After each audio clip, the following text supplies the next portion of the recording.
With the recent drastic changes coming to the game regarding Wheel of Fortune, the mightiest governor, and the fact that you will have access to seasonal conquest commanders in KVK 3 compared to KVK 4 you had in the past, it's quite a big change when it comes to commander investment, and this is why I made the video.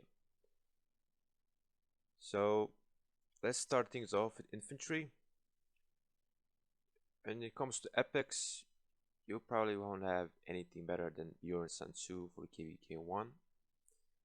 You may get lucky with some keys regarding Charles Martel, but I would not invest a single legendary sculptures into him. So once you reach Season of Conquest, ability to get them, commanders, you want to go for Scipio. Scipio is your foundation for any infantry march you decide to go for. And the best pairing at that time, if you don't have anyone, is Ethelflaed. But the one commander I suggest to work on, even if you don't have any specific troop type in mind, is Mehmet. Considering you will have him in a tavern and probably in the Wheel of Fortune, you want to get him at least 5511, and then you can use him with pretty much anyone. So you can use something like Scipio Mehmet once you get him. And if you want to have another infantry march or simply an upgrade, you can do Scipio Sargon or even Scipio Honda. I will talk about Honda later, but he's a great commander. For cavalry, KVK 1, probably Baybars with Belisarius or Baybars with Ethelflaed. But once you reach the access, you want to go for Nevsky. Nevsky is your base. He's the best commander for cavalry as your starting commander. And then you can pair him with Mehmet. And then once you decide to upgrade, you obviously go for Joan, as it's the best cavalry march for the open field.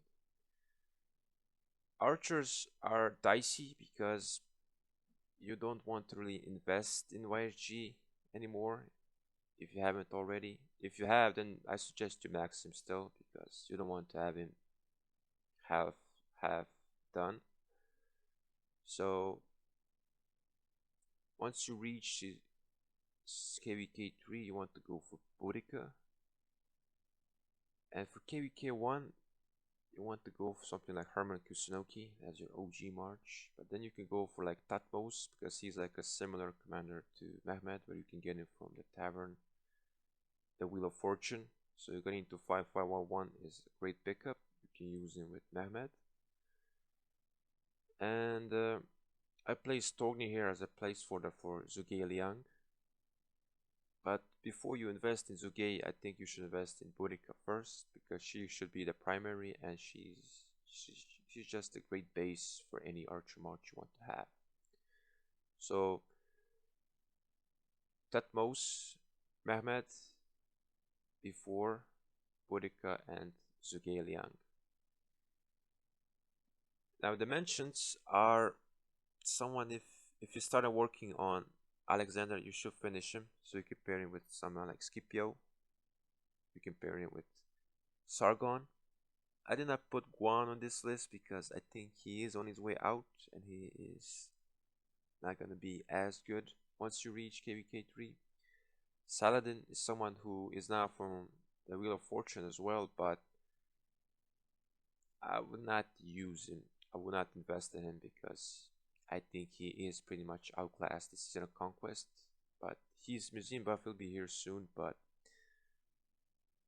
I think you have better options. So dimensions are someone, if you haven't invested into them, then you probably shouldn't invest. But if you had, then you probably should max them or get them to 5551 in this case. With that said, I think there's a reason why I made this tier list so short, because you have shorter time to actually invest. So my game plan would be, if I were to start over, is focus on the epics on KVK 1 and then work on Ethelflaed and Mehmet to 5511, and then save up for either of these commanders, for Scipio, Nevsky, or Boudica as my base, and then I will go for any of the secondaries I mentioned, like Sargon, Joan, or Zhuge Now, Honda is someone you can use as any replacement for the secondaries. So if you want to have multiple marchers, he is your best pickup. Now, this is the shortest tier list I'll probably make in quite some time, and I hope it helps you. If you like the video, subscribe, join our Discord, and I will see you in the next one.